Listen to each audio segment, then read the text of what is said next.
At 9:12 on a Tuesday morning, a woman you have never met slides a motel deed across a diner table and tells you the property is yours. Free. Before you can decide whether this is a joke, she places a brass key on top of the paperwork. The bow is scratched and dark with age. The number stamped into it is 19. She says, "There is one condition. Find the room this opens." You look at the key, then at her. "Where is room 19? She does not smile. That is the problem. The motel only has 18 rooms. 3 days earlier, you had sent one email to the estate office of a dead billionaire. His company was liquidating a few old properties, and the estate office had posted a public inventory of holdings. One page showed a boarded-up roadside motel in the Nevada desert. It described the Silver Rest as an 18-room motor lodge. But an old postcard included with the inspection photos seemed to show the west wing extending farther than the building did now. You were not trying to buy it. You could not afford it. You just asked a question. Why did the old building look longer? Apparently, that question reached the billionaire's daughter. Now she is sitting across from you with a recorded deed, a ring of ordinary motel keys, and one key that should not exist. Her father died 7 months ago. Near the end of his life, he left instructions for this property that made no sense to his lawyers. The motel was not to be sold with the rest of the estate. It was not to be renovated. It was not to be torn down until one person was given a chance to look for room 19. She says her father told her to choose someone who noticed something wrong with the building before they knew there was anything to gain. That was you. Then she slides a second document across the table. It is a bill of sale for the contents of the motel. Furniture, fixtures, equipment, abandoned personal property, everything left inside. The only exception is one item, a blue envelope addressed to her. "If you find it," she says, "I want the envelope. Do not open it. Everything else in that room is yours." You ask the obvious question.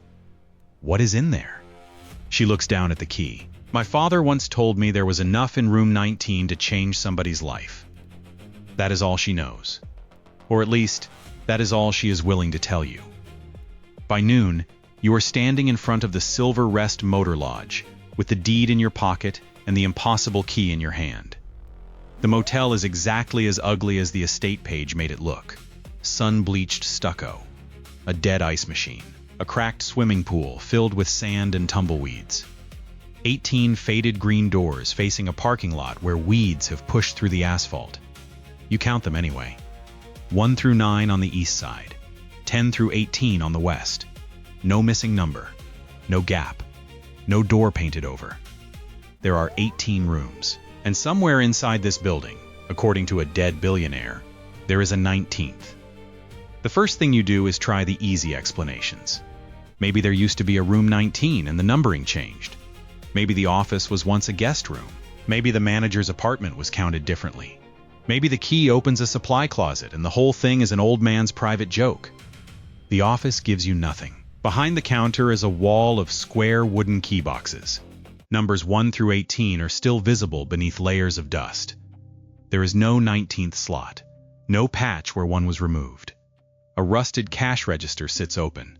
The drawers are empty, except for 2 paper clips and a petrified piece of chewing gum. In the manager's apartment, you find a mattress frame, a broken lamp, and a refrigerator with its door hanging loose. The key marked 19 fits none of the locks.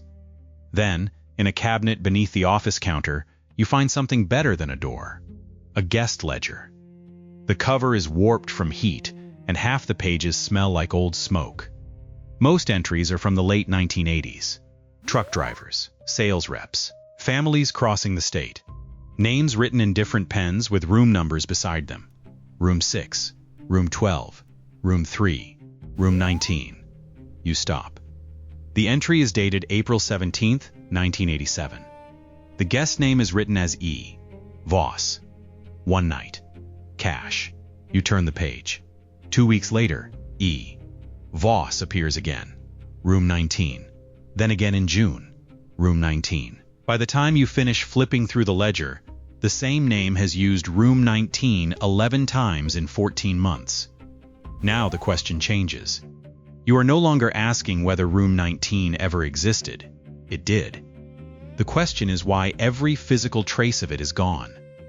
You photograph the pages and call the billionaire's daughter. She answers on the fourth ring. Do you know the name, Evos? There is a pause that lasts just a little too long. Where did you see that? You tell her about the ledger. Another pause. Then she says, that was one of my father's aliases when he did not want people knowing where he was.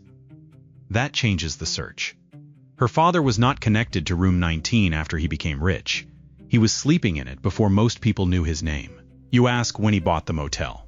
1986. The ledger in your hand is from 1987. So the owner of the motel repeatedly paid cash to stay in a room inside his own building under a false name. You ask why. I told you everything I know. It sounds rehearsed. Before hanging up, she adds one thing. He did not like anyone entering that room, even the motel manager. You look back at the 11 entries. Same alias, same room, always one night. Now the key in your pocket feels less like a gimmick and more like evidence. You go outside and walk the building again. This time you are not counting doors. You are looking for missing space. The silver rest is shaped like a shallow letter L. The longer west wing contains rooms 10 through 18, plus a linen closet and the remains of a laundry room at the far end. From the parking lot, nothing looks unusual. 9 room doors, 9 windows, 1 service door. But the old postcard that made you send that email is still on your phone. You enlarge it until the pixels blur. The postcard was printed in 1972, long before the billionaire bought the property. The west wing is visible from almost the same angle. There is a decorative stone column near the end of the building. You lower the phone. The stone column is still there. But in the old photo, there are 2 guest room windows between room 18 and that column. Today, there is only a wide blank section of stucco and the laundry door. You get a tape measure from your truck. The blank section is a little over 21 feet wide. A normal room at the Silver Rest is just under 11 feet across. 2 rooms would fit almost perfectly. Now you have the first physical proof that the motel once held more than 18 rooms. Inside the laundry room, the proof gets stranger. The service bay looks wide from the parking lot and oddly narrow from inside. Shelves cover the east wall, the side facing room 18. The shelves are newer than everything around them. Not new, exactly, but newer. The motel was built in the 1960s. These studs and plywood look like late 1980s work. You measure the usable width of the laundry from that shelved partition to the western exterior wall. 8 feet, 4 inches. Then you go outside and measure from the west wall of room 18 to the end of the building. A little over 21 feet. You account for wall thickness and do it again. Same problem. Nearly 13 feet of width is missing between room 18 and the laundry. Enough for a narrow service chase and 1 motel room. There is space on the other side of that shelved wall. Your pulse picks up, but you force yourself not to assume anything. Old motels have pipe chases, dead mechanical spaces, and bad renovations. Missing floor space is not automatically a secret room. You remove 1 shelf, then another. Behind them is drywall. You tap across it with your knuckles. Solid, solid, solid. Then hollow. A rectangle about 3 feet wide sounds different. You cut a small inspection hole. Dust spills onto your shoes. You shine a flashlight through. Not a room. A narrow service passage. For a second, disappointment hits hard. The space is barely shoulder wide, packed with old copper pipe and electrical conduit. You cannot even stand straight in it. Then the flashlight catches white paint on the concrete block wall. Someone wrote 2 characters there with a brush decades ago. 19. Beside the number is an arrow pointing deeper into the passage. You stare at it for a long time. That is the moment the search stops feeling like an eccentric inheritance game. Someone built a hidden route through the motel and labeled it with the same number stamped on your key. The passage runs between the laundry and the missing section, then bends toward the front of the building behind the blank stucco facade. You have to move sideways, 1 hand on the block wall, the other holding your flashlight. Old insulation brushes your shoulder. Every few feet, you find evidence that this space was meant to be used, not forgotten. a bare bulb socket, a metal hook mounted at waist height, a strip of worn floor where shoes repeatedly passed. At the end of the passage is another wall. No door, no opening, just concrete block. The painted arrow points directly at it. You spend 20 minutes searching for a latch before noticing a loose piece of conduit near the floor. Behind it is a shallow steel box, no bigger than a hardcover book. The brass key marked 19 does not fit. One of the ordinary motel keys does. Inside the box is a folded photograph and a single gold coin sealed in plastic. The coin is heavier than its size suggests. You do not know what it is worth, but it is real gold. More important, somebody deliberately left it in a hidden passage marked 19. The photograph shows the motel parking lot at night. The date printed on the border is October 1988. In the background, the west end of the Silver Rest is blackened from fire. 2 roof sections are damaged. A man stands beside a pickup truck, younger than you recognize from magazine covers, but unmistakable once you know who to look for. The Billionaire. On the back of the photo, someone wrote 3 words. 1 room survived. You sit on the laundry floor and search the property records that came with the deed. There it is, an electrical fire in September 1988. The official summary says 2 guest rooms at the western end suffered major damage. The final renovation paperwork, closed 3 months later, describes the work as remove rooms 19 and 20, rebuild service and laundry area. That should settle it. Both rooms were removed, except the man who owned the motel left a photograph saying 1 room survived. You call his daughter again. This time you ask about the fire. She is quiet for several seconds. Then she says something she did not tell you at the diner. Every year on the same date, October 6th, her father disappeared for 1 night. No driver, no security team, no assistant. For years, she thought he was visiting someone. After he died, she found fuel receipts and old flight logs. He was coming here, to the Silver Rest, every October 6th. You look at the photograph again. Why didn't you tell me that? Because I wanted to know if you would find the connection without me. That answer irritates you, but it also tells you something useful. She is testing you. Maybe her father was testing her. Maybe both of you are following instructions written by a man who expected this exact sequence. You ask about the gold coin. Her voice changes. You found gold? Just 1 coin, you tell her. She exhales. Then keep going. You ask again what she thinks is in room 19. She gives you a different answer now. I think whatever he put there is the reason he never sold that motel. Her father owned towers, ranches, warehouses, entire blocks of commercial real estate. Yet for nearly 40 years, he kept 1 dying 18-room motel in the desert. And once a year, he came back alone. The next morning, you stop looking at the motel and start looking at its history. The local library has microfilm from a newspaper that covered the fire. The article is short.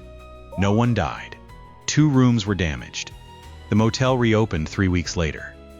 3 weeks. That does not prove anything by itself, but it makes you look harder at the construction record.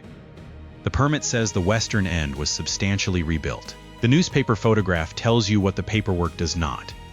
A grainy newspaper photo shows firefighters near the west wing.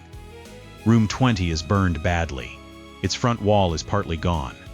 Room 19 is scorched, but standing. 1 room survived, just like the note said. At the records counter, you find the original 1964 plan on microfiche.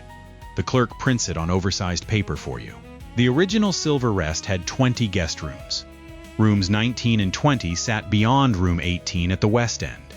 Room 20 occupied the outside corner. Room 19 sat directly beside it. After the fire, the revised plan shows only 18 guest rooms. The space where 19 and 20 once stood is labeled laundry and service. But the revised drawing has a problem. The dimensions do not match. The service bay is drawn as if it occupies the full width of the old 2-room section. But your interior measurement accounts for less than half of that width. A note in the margin says, "Existing masonry to remain," even though the official description says both rooms were removed. They were not. Room 20 was destroyed and stripped out. Room 19 was left in place and boxed inside what the revised plan calls the service wing. Now you know what the missing 13 feet contains. Room 19 takes up most of it. The narrow service passage takes the rest. Back at the motel, you compare the original plan with the building. The passage bends around the preserved room, and its final turn ends almost exactly where Room 19's original doorway used to be. The painted arrow points straight at that spot. You return to the end of the passage and inspect the wall again. For an hour, it looks like another dead end. The blocks are continuous. No obvious doorway. No frame. No hinges.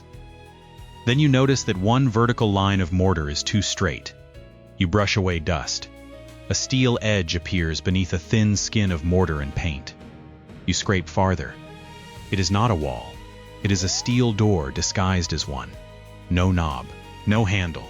Only a keyway hidden behind a removable square of painted metal. You take the brass key out of your pocket. This is what the brass key was made for. The key slides in. It turns halfway, stops, then turns again with a deep mechanical click. You pull. Nothing happens. The door has not moved in decades. You put both hands on the edge and lean your weight into it. Dust breaks loose from the frame. The seal gives. Cold, stale air pushes through the opening. Your flashlight beam crosses a faded carpet, a nightstand, the corner of a bed, and wallpaper browned by time. You have found Room 19. For almost 30 seconds, you do not step inside.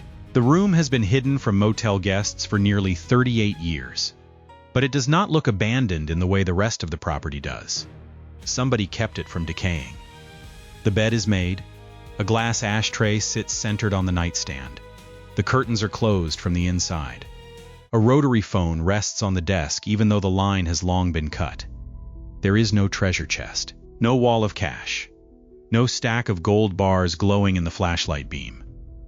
After everything it took to get here, Room 19 looks like an ordinary motel room that somebody forgot to finish demolishing. Then you see the safe. It is mounted beneath the desk.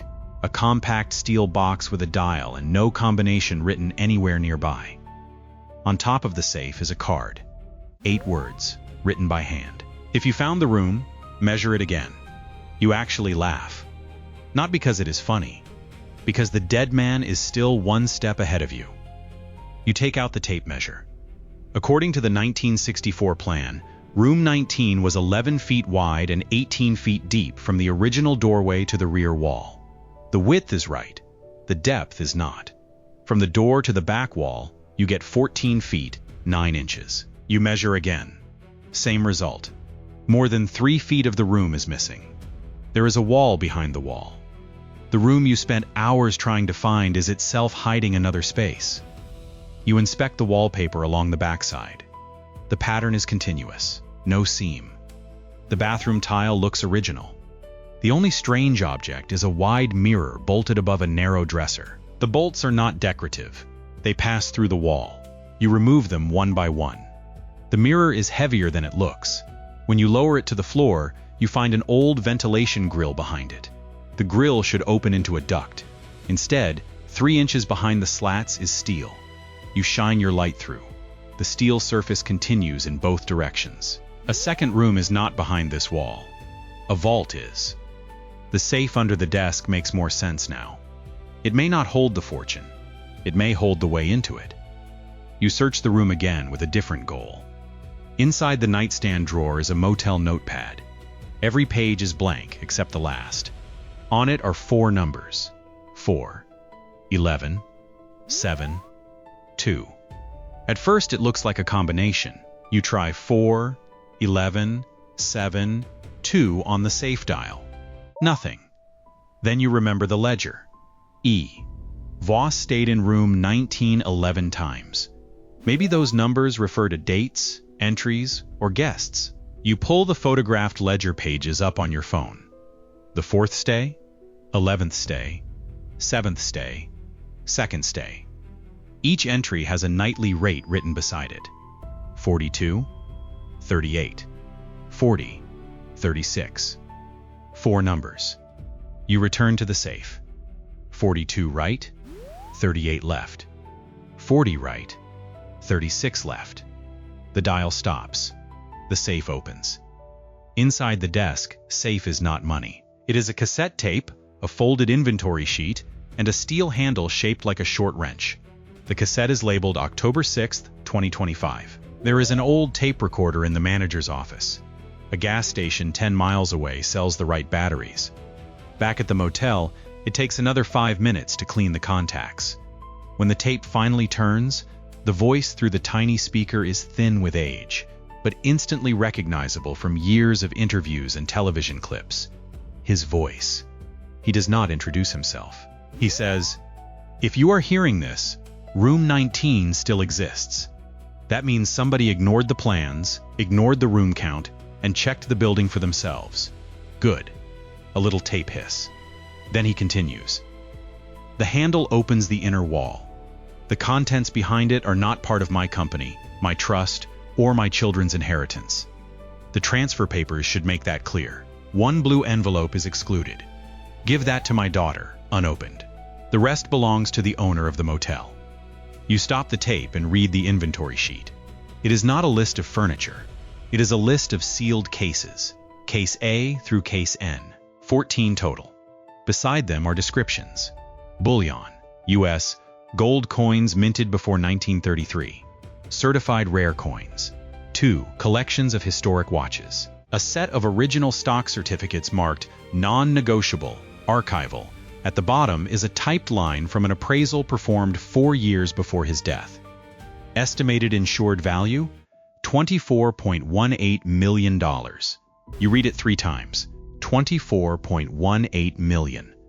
The number is so large that it feels abstract on paper. You understand the figure, but your eyes keep going back to the sentence the daughter said in the diner. Everything else in that room is yours. You go back to room 19 with the steel handle. Behind the dresser, low to the floor, is a circular plate painted the same color as the baseboard. The handle fits into a square socket. You turn it. Somewhere behind the wall, a series of heavy latches retract one after another. The wallpapered section beside the mirror moves forward half an inch. It is a disguised vault door. You pull it open. The smell is metal, canvas, and dry air. Your flashlight catches the first case, then the second. Then a wall of steel shelves loaded with more. 14 cases exactly, stacked on steel shelves in a space just over 3 feet deep. You open the nearest one. Inside are rectangular bars wrapped in old protective paper, each one stamped and numbered. Gold. Not one coin this time. Not a clue. Not a promise. The actual fortune. At this point, you do not need another clue to prove the treasure exists. It is sitting 3 feet in front of you. But one question is still unanswered. Why would a billionaire hide $24 million in a motel room nobody knew existed, then give it to a stranger? You call his daughter from the doorway of the vault. She answers immediately. I found it. Silence. The room? The vault. Another silence, longer this time. You tell her about the 14 cases and the appraisal sheet. You tell her the number. $24.18 million. She does not sound shocked. That bothers you more than if she had screamed. You knew. I suspected. That is not the same thing. She says her father kept a private insurance rider for an unnamed collection. The premium appeared every year in a personal account, but nobody in the family knew where the collection was stored. After he died, the policy paperwork vanished from the estate file. She assumed he had moved the collection or sold it. Then she found the instruction about room 19. You ask why she did not simply tear the motel apart. Her answer is immediate. Because he specifically told me not to. You almost laugh again. A billionaire leaves a puzzle, and even after his death, people still obey his rules. Then she says, "Is the blue envelope there?" You look across the cases. No envelope is visible. You search the shelves carefully. Nothing blue. You check the safe. Nothing. The desk drawers, bathroom cabinet, under the mattress, behind the curtains. Nothing. For a few minutes, the entire search seems to have inverted itself.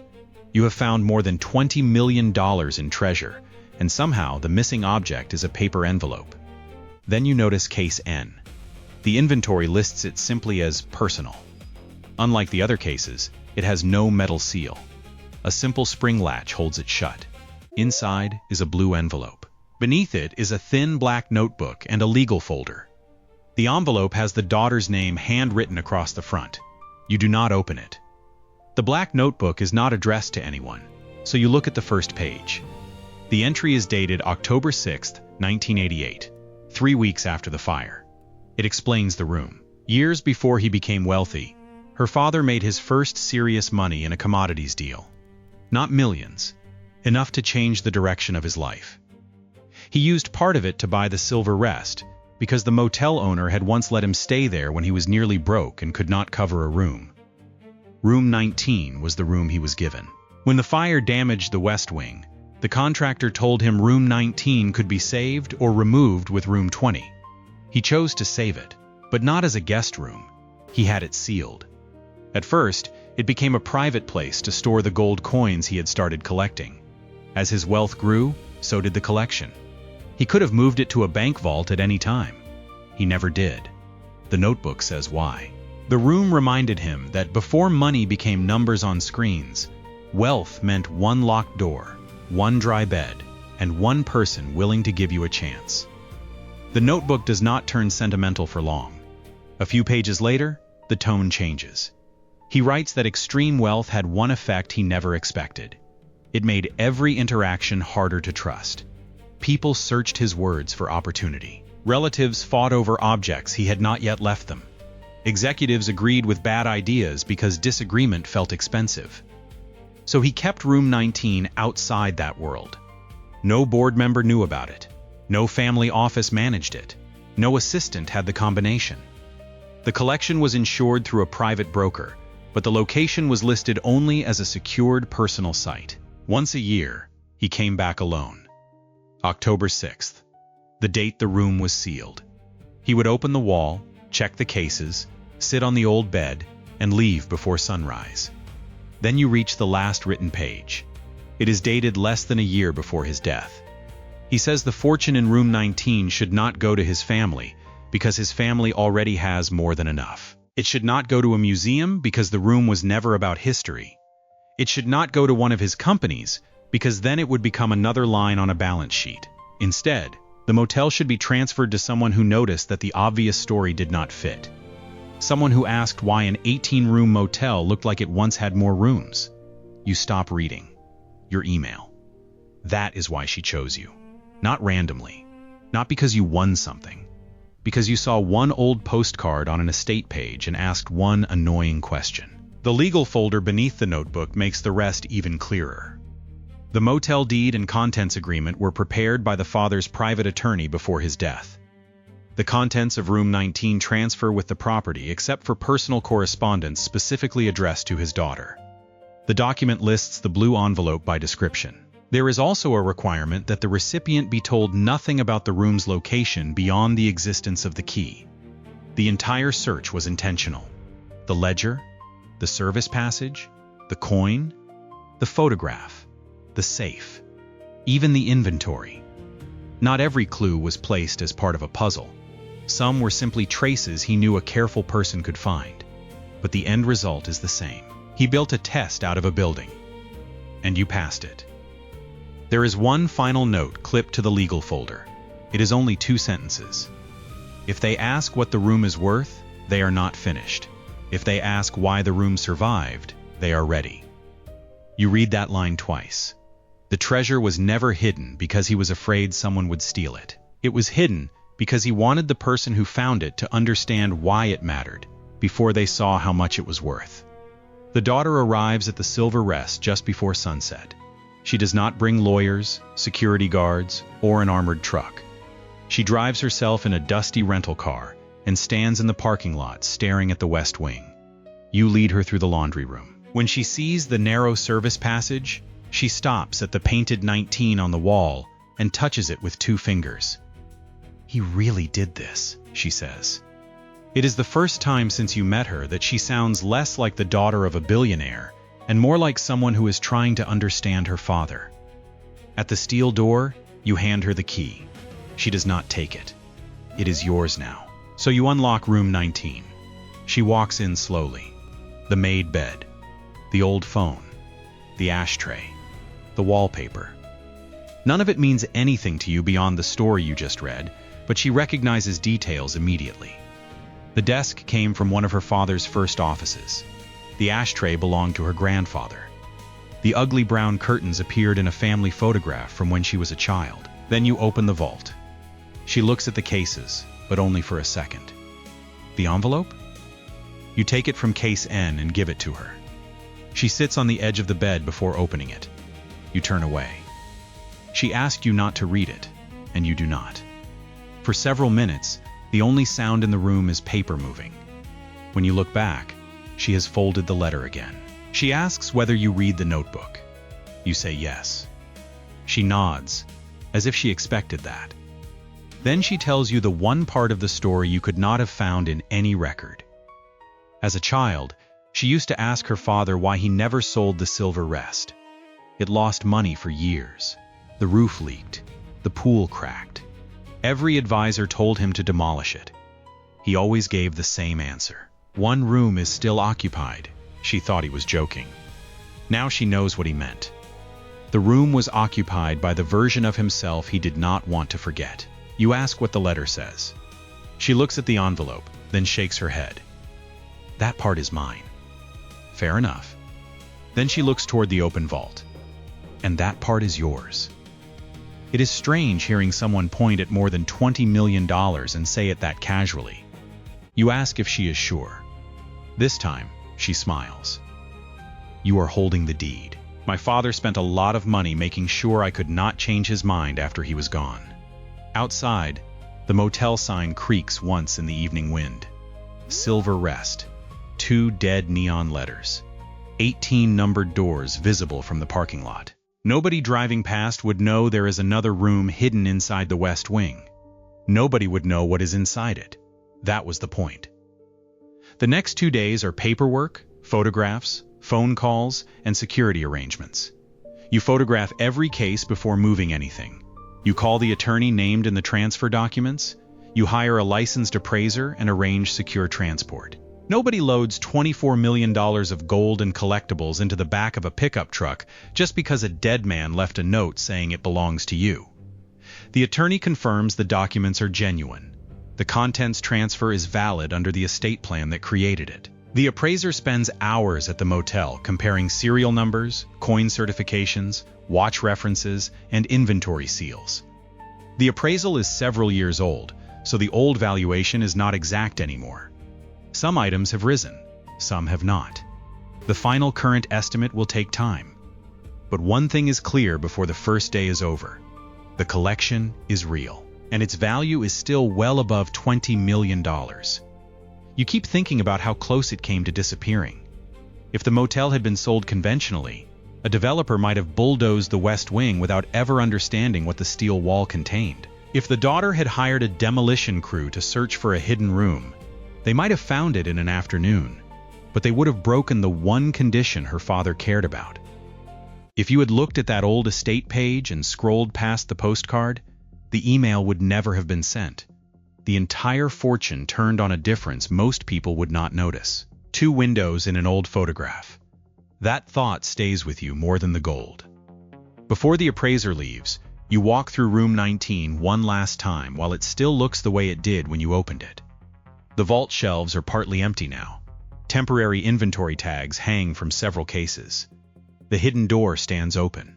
Sunlight from the service passage cuts across the faded carpet.